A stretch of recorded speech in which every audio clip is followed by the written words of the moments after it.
For about 5 minutes I gazed at the email, unable to believe what I was seeing. I had finally been promoted from mid-level manager to senior project director, with a pay rise that made my eyes swim after 5 years of late nights, postponed weekend plans, and endless spreadsheets. Finally, Stacy Miller, had arrived. It buzzed on my phone. Mom was there.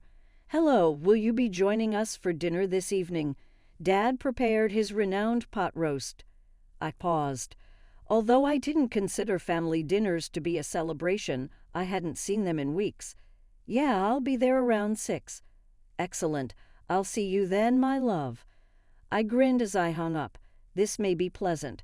For once, I may be the focus of attention rather than the twins if I told them my wonderful news. My parents had always taken great delight in Jake and Emma.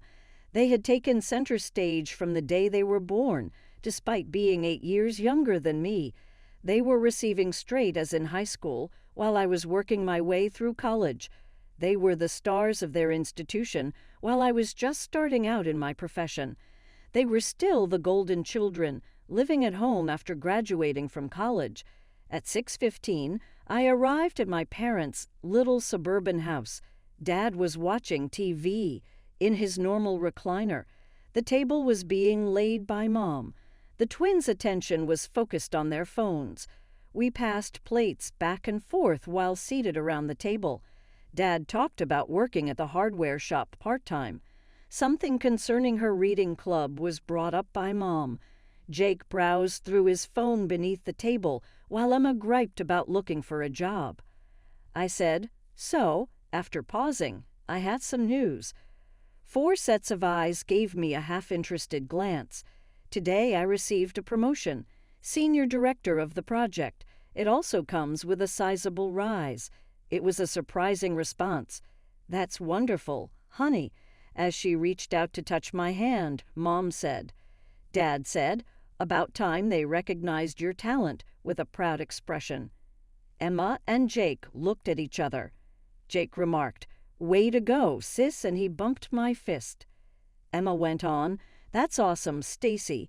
Does this mean you're buying dinner next time?" I felt noticed for the first time in years as we all laughed, actually observed. Dad really set down his fork to listen as he said, "Tell us about the new position." I spoke about my work, my team, and the large project we were beginning for the next 20 minutes. They posed inquiries. They appeared intrigued. I felt as though I had entered a parallel reality where my family valued my accomplishments. I felt lighter than I have in years as I made my way home that evening. I was always the one they called when they needed anything as a child, since I was the responsible one. Cash for expenses. Contribute to the twins' education expenses. A replacement refrigerator after theirs malfunctioned. I never really mind assisting. However, receiving recognition for anything other than my checkbook was pleasant. The next few weeks were a blur. I threw myself into work with renewed energy. My team was incredible, smart, dedicated people who were excited about our new project. If we pulled it off, it would mean millions for the company. Then the calls started coming. "Stacy, honey, can you help us with the property tax bill? It's higher than we expected this year." "Hey, sis, my laptop died. Can you spot me $200 until I find a job?" "Stacy, dear, the car needs repairs. Your father's hours got cut again." Each request was reasonable. Each amount was manageable, and each time I transferred the money without hesitation.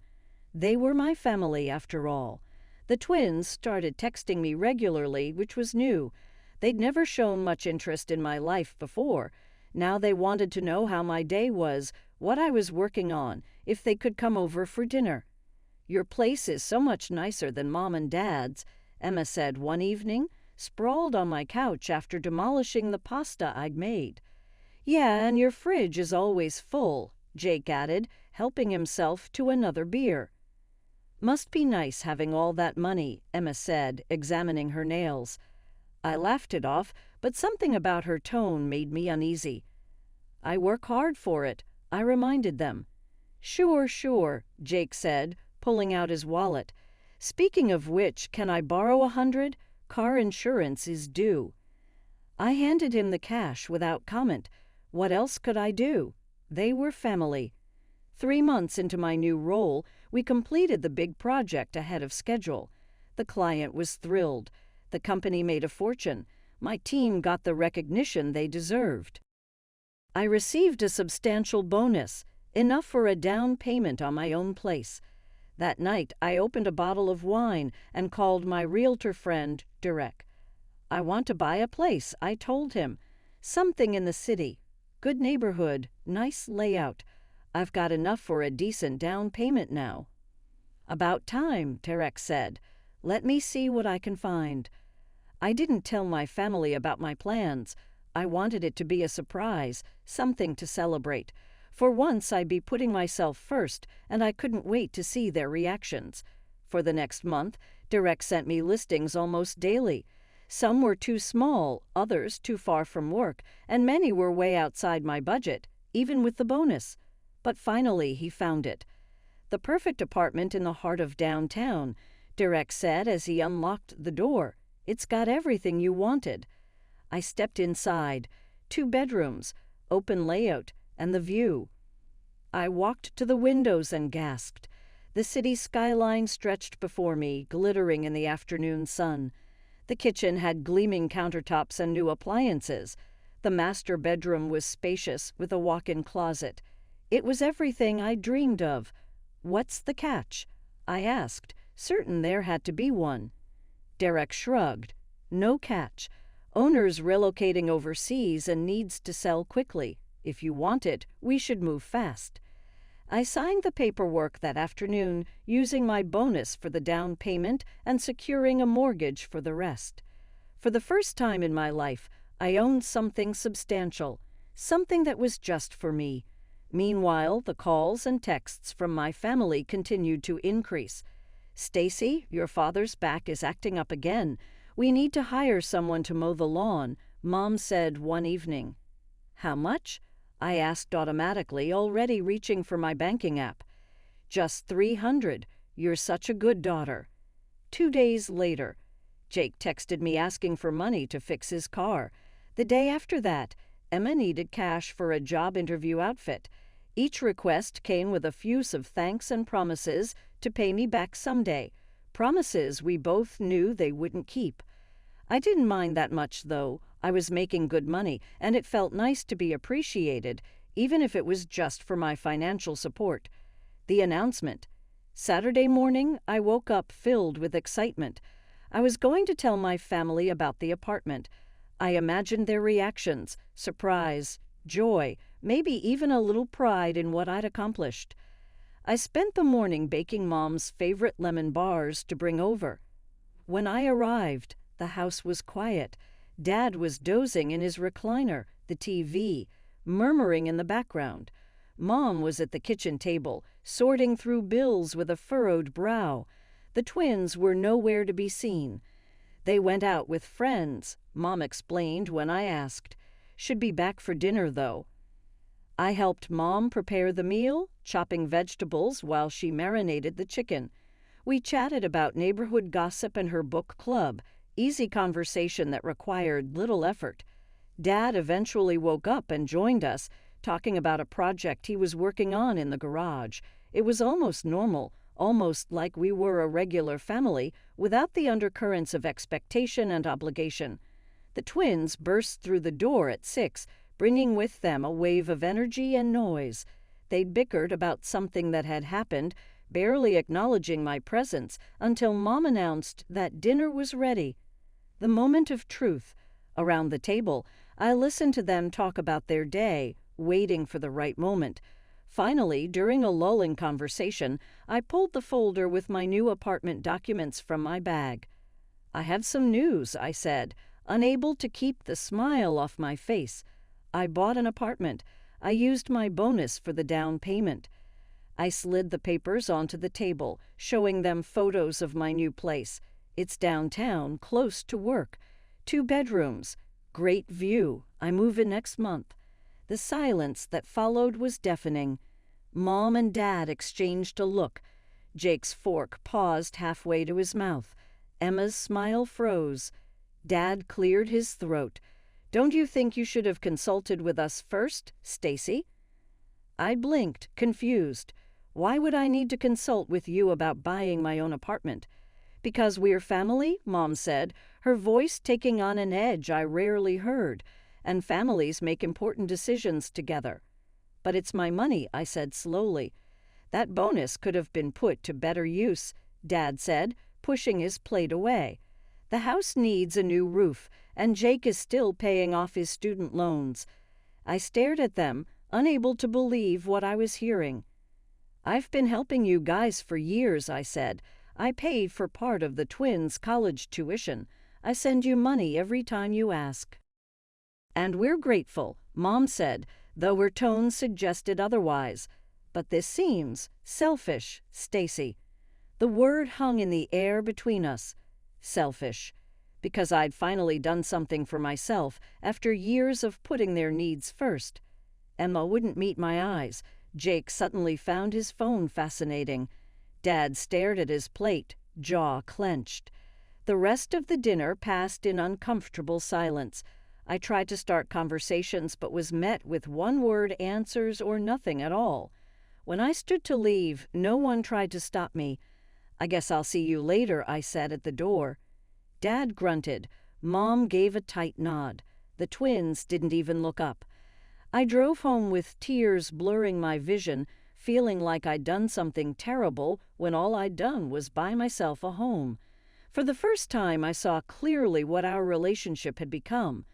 I was an ATM, not a daughter, not a sister.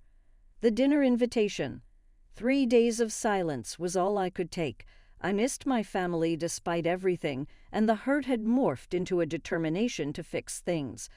I drove to my parents' house unannounced on a Tuesday evening, rehearsing what I'd say the entire way there. When Mom opened the door, her surprise was evident. "Stacy." "Hi," I said, forcing a smile. "Can I come in?" She stepped aside wordlessly. Inside, Dad was watching TV, while the twins sat at the dining table with laptops open. All three looked up when I entered, their expressions a mix of surprise and wariness. "I wanted to invite you all out to dinner," I announced before I lost my nerve. "Saturday night at Emilio's. My treat. I thought we could talk things out." The silence stretched for an uncomfortable moment before Mom spoke. "Emilio's, that fancy Italian place downtown." I nodded. I made reservations for 7. Jake and Emma exchanged glances, a silent communication that excluded me as always. "We'll be there," Dad finally said, his voice gruff. "Right, everyone?" Mom nodded, though her smile didn't reach her eyes. "Of course, that's very generous, Stacy." The price of peace. Saturday arrived, and I spent extra time getting ready, wanting to look my best. I wore my favorite dress and arrived at Emilio's 15 minutes early to make sure everything was perfect. They showed up exactly on time, dressed in their finest clothes. Mom had even put on makeup, something she rarely bothered with. The waiter appeared to take our drink orders. Dad chose their most expensive scotch. Mom selected a pricey wine. The twins both ordered cocktails that cost more than an entire meal at our usual restaurant.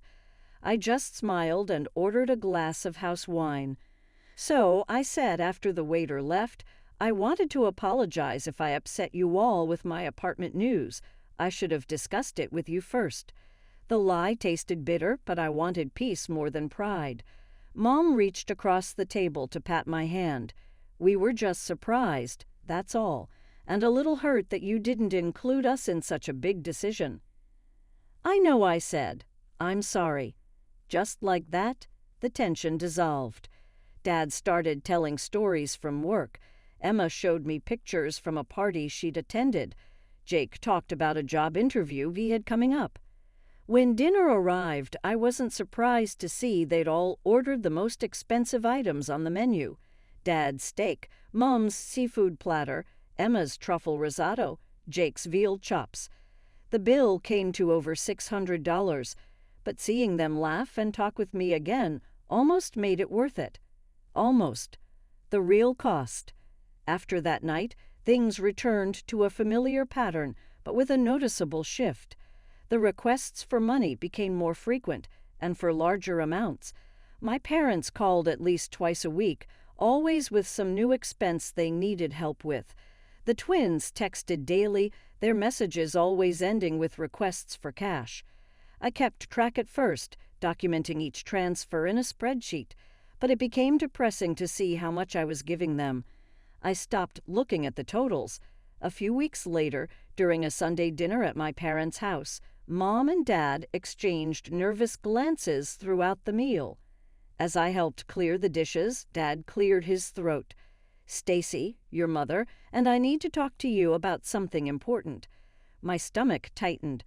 I sat back down at the table. The twins suddenly found excuses to leave the room.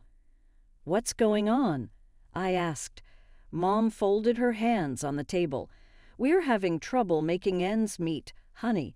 The bills keep piling up, and with the house repairs last month. We need some regular help," Dad cut in. "We were hoping you could send us about $1,500 a month, just until things get better." I stared at them, processing the request. I could have pointed out that if Jake and Emma got jobs, they wouldn't be in this situation. I could have reminded them that they were choosing to work part-time while supporting two able-bodied adults who contributed nothing financially. I could have said a lot of things. Instead, I heard myself say, "Okay, I can do that." Mom's eyes welled with tears. "You're such a good daughter," she said, squeezing my hand. I set up the automatic transfer that evening. $1,500 on the first of every month. Maybe it was worth it. 6 months passed. The monthly transfers continued. My family seemed happy.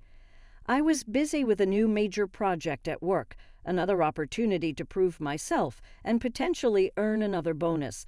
My team was depending on me, and I was working longer hours than ever. Then came the dinner that changed everything. When I arrived, they were all hunched around Dad's laptop, arguing excitedly. "The My Suite has a better view," Emma was saying, "but the Royal Hawaiian has that exclusive beach access." "What's going on?" I asked, setting my purse down. They jumped as if they'd forgotten I was coming.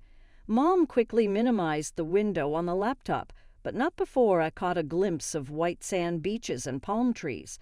"Oh, Stacy, you're here," Mom said. "We were just looking at vacation options." "Hawaii?" I asked, hanging up my coat. Mom nodded, a slight flush creeping up her neck. "We've been thinking about taking a family trip. Your father and I are exhausted from work, and the twins need a break from job hunting."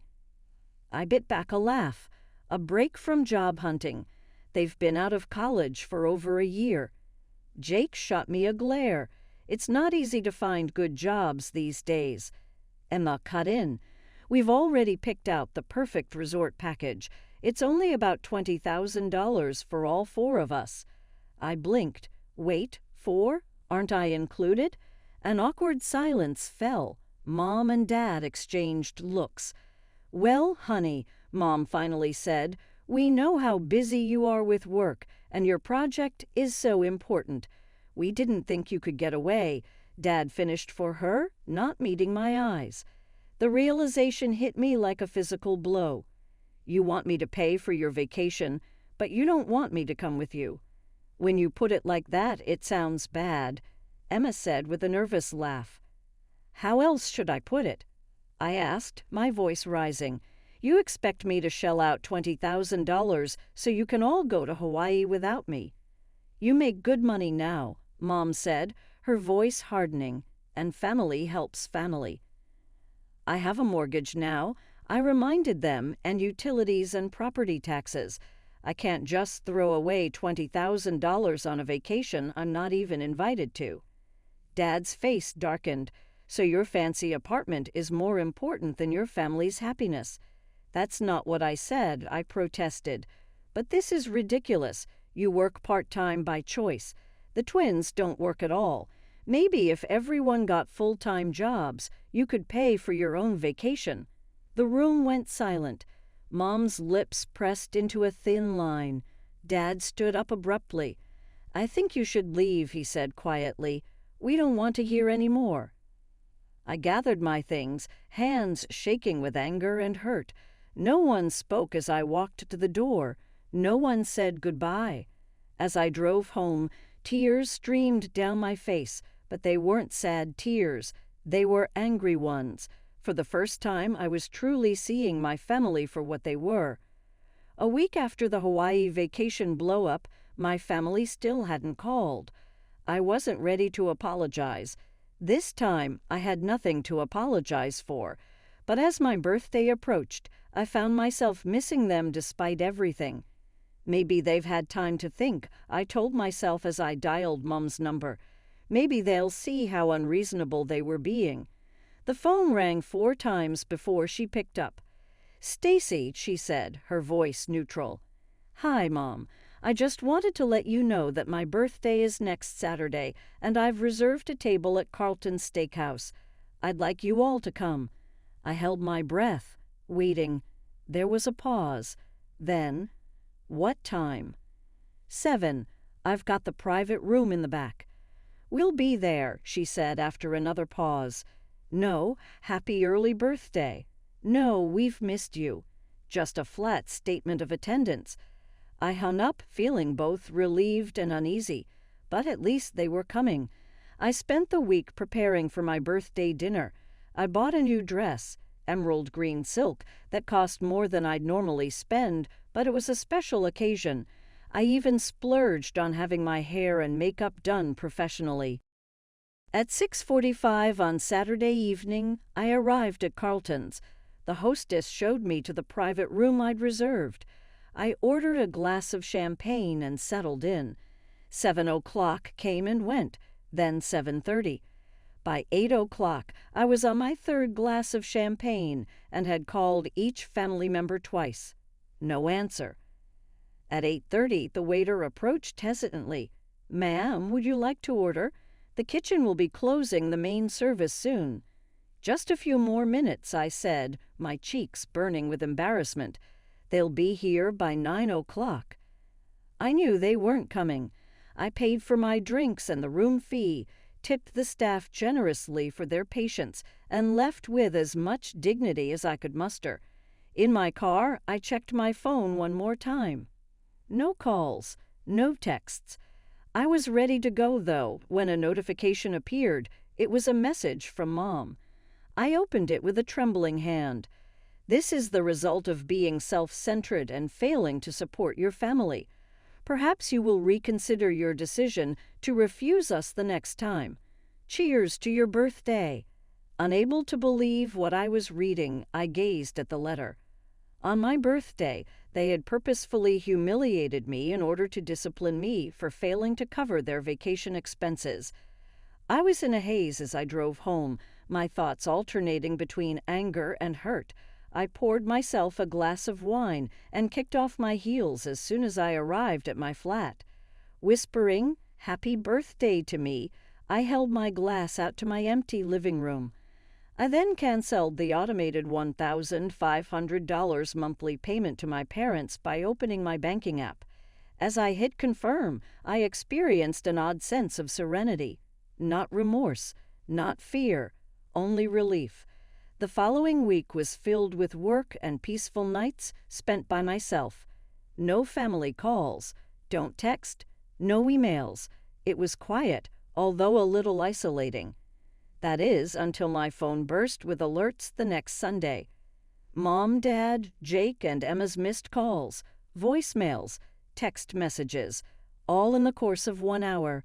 I spent the entire day ignoring them in favor of finishing a report for work, but by nightfall my curiosity overcame me. I heard the initial voicemail. "It's Mom, Stacy. This month, the funds did not reach our account. There must be an error. Give me a call back right now." The second, "We're waiting for your call, Stacy. According to the bank, there are no outstanding transfers. This is a severe matter." Mom became agitated after the fifth message. Tomorrow is when our bills are due. How do we proceed? Give us a ring immediately. I called back after waiting until 10 o'clock. On the first ring, Mom answered, "Where have you been? We have spent the entire day attempting to contact you. The funds did not arrive. We have invoices for utilities." My words, "I canceled the transfers," interrupted her. A moment of startled quiet fell. "You what?" She hardly raised her voice beyond a whisper. "The monthly transfers have been canceled. I've stopped sending money." But why? That money is necessary. The house will be lost." Despite the rage building in my chest, I added, "You stood me up on my birthday to punish me," in a firm voice. "You had the audacity to text me to tell me that it was a lesson after that. I did, however, learn it. I discovered that you saw me as nothing more than a financial account. I got a letter 6 months later. Months after the fact, a birthday card. There was a simple note inside.